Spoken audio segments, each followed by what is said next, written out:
to Money, Money, Money, your weekly personal finance date with me, Surabhi Upadhyay.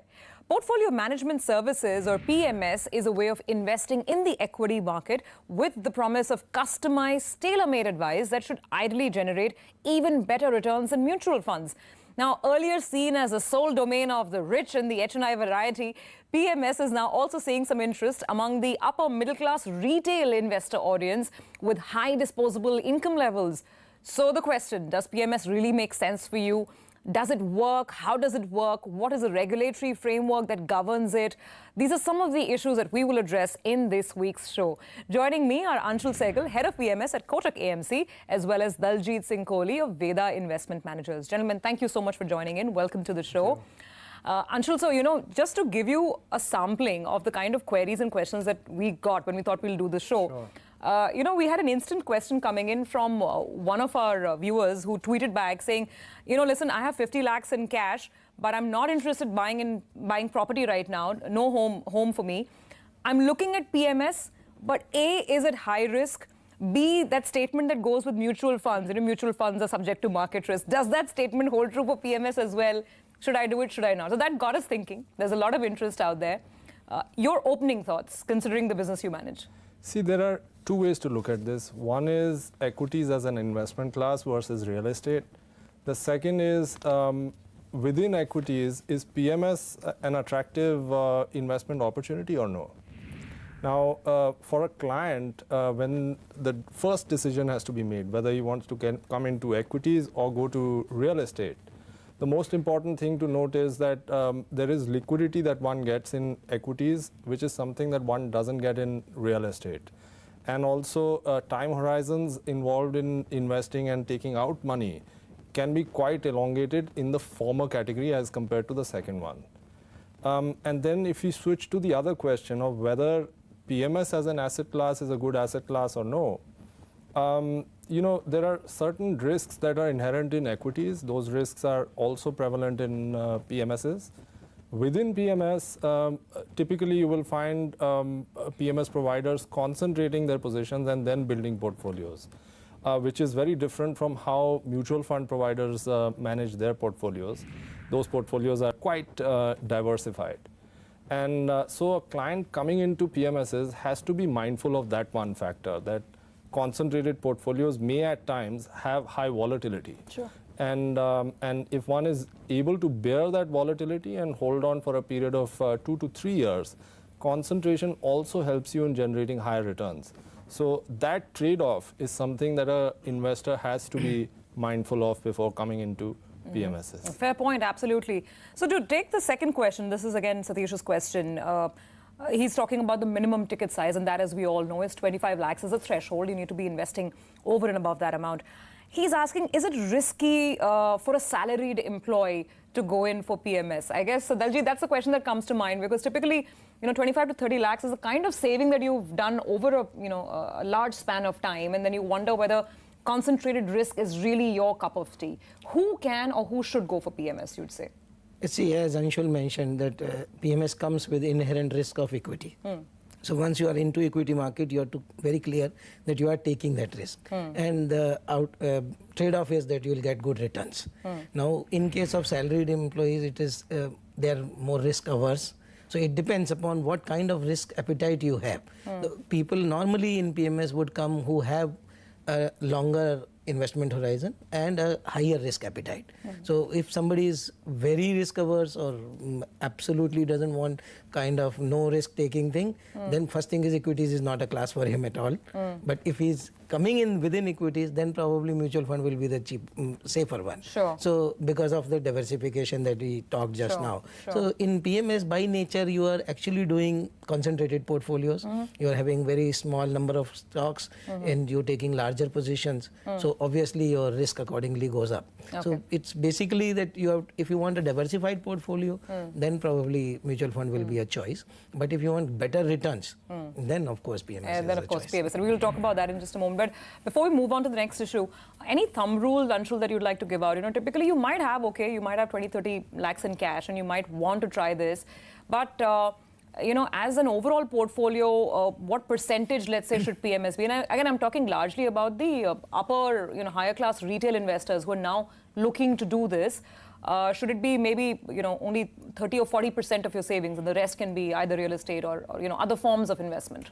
Yeah, so to that extent, if you have a 70 lakhs to a crore portfolio, a 25% position in equities is in PMSs is quite reasonable. I don't think that that's overstretching yourself.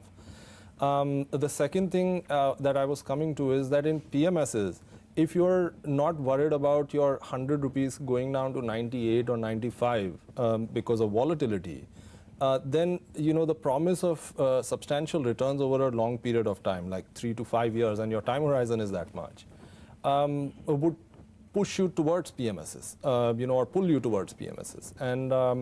And to that extent, PMSs become quite a lucrative investment opportunity for whoever is looking to invest in equity. Okay, fair enough. So now let's get down to brass tacks and basically understand how the model works.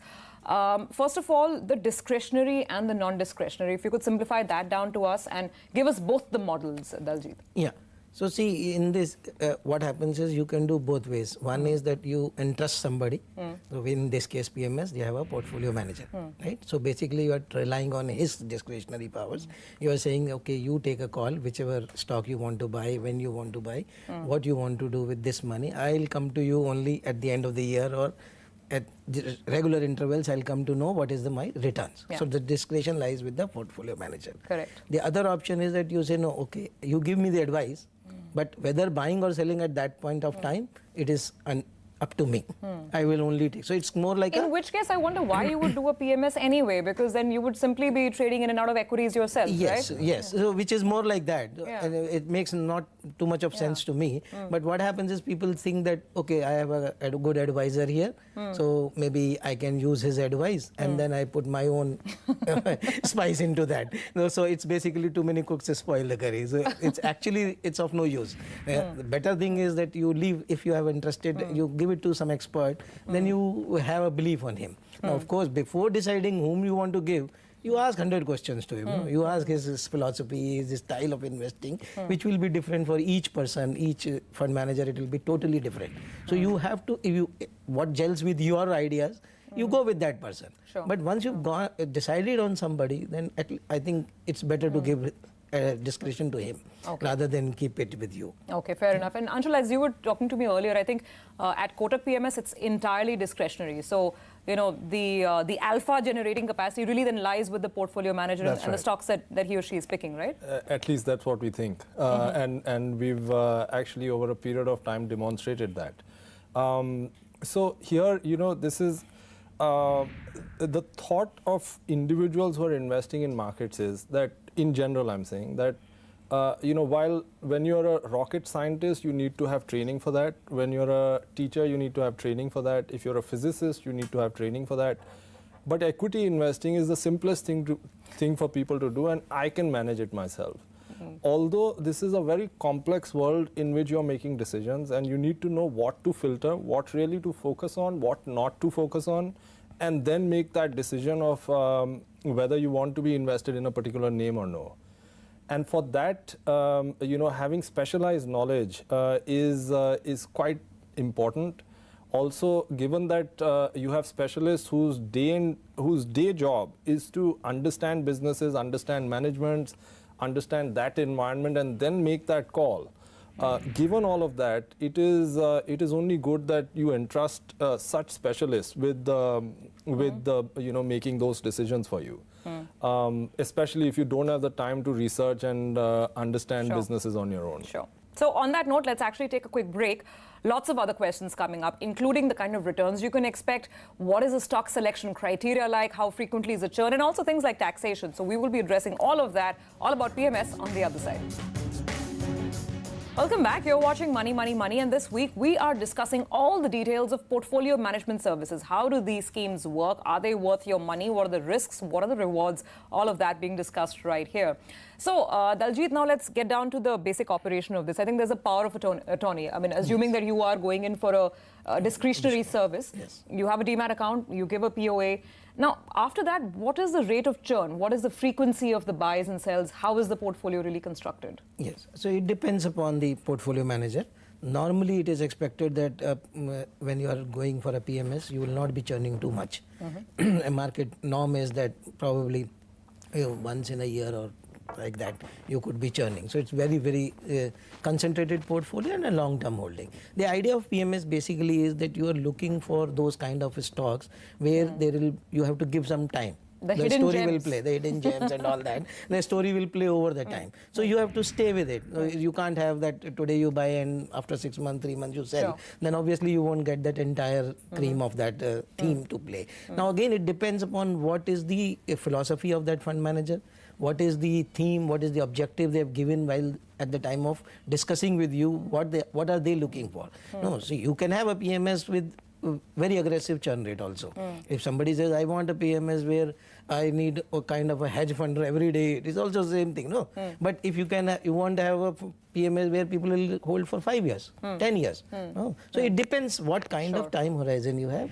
While taking the call on which fund you are getting in, you have to understand his philosophy and you have to match that with your philosophy, whether you want to do that. If you are expecting that after every month when you get the return and it shows minus, and then you have adrenaline flowing up and down, then probably you are not chosen the right thing. What is a good return expectation to have from a PMS scheme, according to you? See, again, there is no sacrosanct number which is good or bad. But what I would say is that for India, if you see for last 15 years, probably 15% has been the long-term average. For regular equity, if you take equities. So PMS should perform better than that. Absolutely. Means 20 to 25%. 20 to 25%. So that should be a ballpark number. Anshul, now, in good times, you do much fair? better. Let me ask him, does that sound fair? Or do you think that considering the concentrated risk, and we'll talk about the fee structure, etc. as well, should the returns be even higher to get in the investor? You see, for a long period of time, a 15% kind of a compounding in the markets, as Daljit mentioned, is something that we have seen. Of course, within that period, say a 5-year period, you'll have periods where markets will be down 2 or 3%, sometimes even more than that. When the markets are down, and assume that the markets are down 25% in a year, expecting a positive 15% return may not be the right expectation. In that year, you may see downsides because the markets are down, but it'll all even itself out if the economy keeps growing. And Buffett has a very interesting statement that he makes generally. In fact, his guru Benjamin Graham used to make this. He used to say that markets in the short term are a voting machine, and in the long term, they're a weighing machine. Meaning, short term, you'll have volatility driving markets. Long term, you'll have fundamentals driving markets.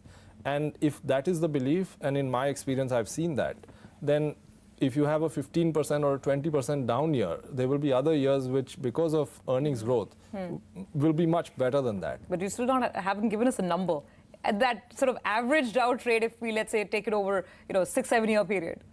I wouldn't want to pin myself down to a number, but I'd just say that an alpha over that 15% market growth rate over a 5 to 10 year period is something that investors should expect from equities and in PMSs in particular. Okay, fair enough. So now let's get down to the creation of the portfolio itself and the themes, let's say, Daljit, that you are working with right now. And of course, you've been, we've all known the couple of, stocks that you have spotted.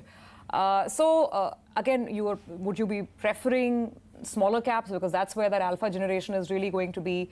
Are there sectors? How are you approaching things looking at the current market environment? Right. So for us, my expertise is in small and mid caps. Yeah. So now mid cap again is a broad definition. So somebody will stay from up to 5,000 crores, somebody will say 10,000 crore market cap. So that is going to change thanks to SEBI and their guidelines, at least for mutual funds and AMCs. That should be good. If that goes through, at least we'll have some standard there. Yeah. So, but the point is that what we are looking for in our schemes are basically that small and mid cap companies where there is a trigger point or a catalyst for the stock to perform. So which will mean that a catalyst for a stock can be just a capacity expansion. It could be just promoter change. It could be a market exploding. No, like every day today we are talking about all these electric vehicles, this, that. So if Change you in technology change maybe, in yeah. technology, Yeah. disruption, anything. So that is a very broad. What I normally say that we start with. We are a very deep funnel. No, we start with a very broad ideas, and then keep on narrowing it down to a very, very small number, Okay. which will come to, so we'll start with 100, 200 and come down to 10 or 15. Sure. So that's the process in itself. So Sure. there is a process which goes into that. The idea is to look for those kind of stocks where, and this will play over a period of time. Of course. So here, very important criteria which for us is that promoter background. Promoter Because we are banking on small promoters Sure. who may or may not have a track record in the past. So we will have to bank on their capability and see whether what we are expecting they will be able to deliver. Because if they deliver, then only the stock price will perform. Otherwise, there is bound to be a mistake here, because you are here taking a call, judgmental call on a person's capability. Sure. But then if you over a period and you go deep dive into it, meet the management, do a 360-degree analysis, Sure. you will be able to get some, you can I mean, spot obviously, some good. that is good that one call that you take. managements. Anshul, your thoughts on this and sort of how you deal with this at Kotak. What is the overarching philosophy, and what is that tipping point where you decide this is it? Is it some of the triggers that Daljit mentioned? And also a related question. Since we're dealing with mid caps and small caps, many trends end up being just fads. Maybe they work for a couple of weeks, maybe they work for a few months, and then that's it, it's over and gone. So how does one protect against that? At Kotak PMS, what we are trying to do is to identify mispricings. Essentially, in concentrated portfolios, you need to not just worry about upsides, you need to worry about downsides as well. And so downsides can be on a permanent basis prevented if you do two things right. That is, get the right fundamentals and buy them at reasonable valuations, which is what we are trying to do. And then you try and understand why is a stock cheap, and as Daljit mentioned, what will be the catalyst for that cheapness to go away. If you can complete that cycle, then you will definitely ensure that you don't lose capital permanently. Lower the losses, greater the chances that you'll make money eventually, and significant monies eventually. And so our objective is to ensure that we don't lose money, firstly, and then we identify triggers for value unlocking over a period of time. Point taken. I have to quickly take a break on that note because we have a couple of other things to discuss as well, including the all-important fee structure, the regulatory framework that governs PMS, and other things that you need to know. Back in a moment. Welcome back. You're watching Money, Money, Money, and this week we are discussing PMS, Portfolio Management Services, and how do they work. Now that we've understood the risks, the rewards, the question is, let's talk money, because this is money, money, money. So here is where, typically the argument is that mutual funds obviously come with a much lower cost structure. They are more diversified. Daljit, take us through the costs. I think it's 2% of the amount that you're investing that anyway goes as a straight up fee, right? Yeah. Then how does it work over and above that? Yeah, see, there are two components to the fee structure. One is the management fee and the other one is performance fee. So management fee is which anyways goes, so at the day you start, so it can range between 1.5% to 2% of the AUM that you start with. Sure. Then there is a performance fee, which is dependent on how you perform. So the basic idea is that portfolio manager it is an incentive for him to perform better. So you also get that. Yeah. So normally that again ranges between 15-20% to the fund manager and 75 to 80% to the client. So that's the performance fee. Does that kick in above a typical threshold, Anshul, the performance-oriented fee? Because then that's where the manager's interests and your interests as an investor are completely aligned. That's right. When does it come through? So typically the hurdle rates, which is what the benchmark is over which it starts kicking in the performance fee, those can range from anywhere from 10 to 15% depending on the the performance fee that you are charging. And then there are other models through which these hurdle rates can be decided also. That would be a bit too complex to speak here, but there are other models also of managing that hurdle rate.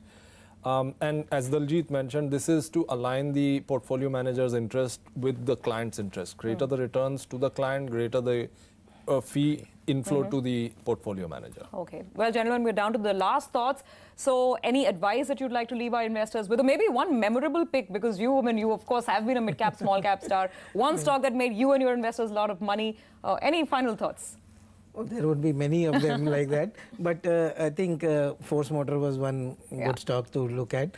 The theme there was basically in a portfolio management, you should see what is the theme they're picking. No, because then only that will work. So if in that case, Force Motor, the theme was that luxury vehicles in India will grow to a very large extent, and then you can go with the data crunching that in China what happened, what will happen in India. So that will give you an idea that what kind of numbers can come for BMWs and Mercs in this country. And if Force Motor is the only supplier for that, then how it gets benefited. So same thing like that you have to find in your all stocks. So if you have 10 stocks, if you should find those kind of themes find and a then niche. work on that. Yeah, Find a absolutely. niche. Anshul, closing thoughts, any advice, caveats, experiences, anything you'd like to share? If you can look beyond that ticker and that volatility and look out 3 to 5 years, the amount of money that one can make in Indian equities, given how our economy is positioned now, is going to be unprecedented, and staying invested and for long periods of time can be quite fruitful in the Indian context at this time. Well,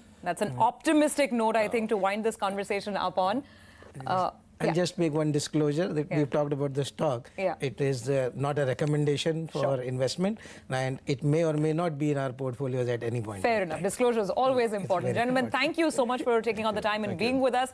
Thank you for being with us on this week's edition of the show. We'll see you again next week.